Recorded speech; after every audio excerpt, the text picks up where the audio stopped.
Yo, what's up, everyone? Let's be real, we've all been there.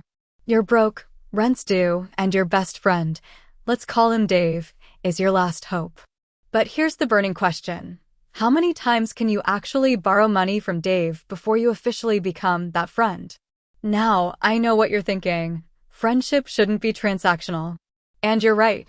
But let's be honest, real life isn't always a Hallmark movie. Sometimes, life throws curveballs, and you need a little financial assistance. That's where friends like Dave come in, the lifesavers, the shoulders to lean on, and sometimes their wallets. But there's a fine line between occasional borrowing and becoming a financial burden, addressing the how many times question. So, how do you navigate this delicate situation? Is there a magic number? 3 times? 5 times? Honestly, there's no one-size-fits-all answer. It really depends on the situation, the amount of money, and, most importantly, the friendship itself. Factors to consider. The amount.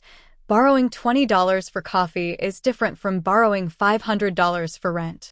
The bigger the loan, the more serious the situation. The frequency. Occasional borrowing is usually okay.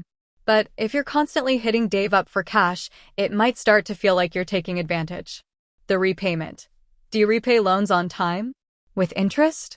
Or do you disappear into the ether, leaving Dave high and dry? The overall friendship. Is this a strong, supportive friendship where lending and borrowing happens naturally?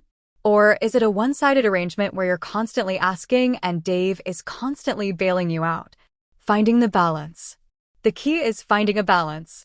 Be upfront about your needs, explain your situation, and always have a repayment plan.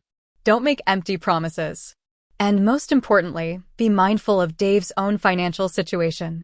Don't put him in a bind just because you're in a pinch. Alternatives to borrowing. Before you even consider borrowing from Dave, explore other options. Can you cut back on expenses? Can you sell something? Can you ask for an advance on your paycheck? Sometimes, a little creativity can go a long way.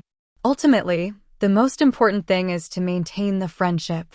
Be honest, be respectful, and be grateful for Dave's support. Don't let borrowing money damage the bond you share. With that said, thanks for watching, and until next time.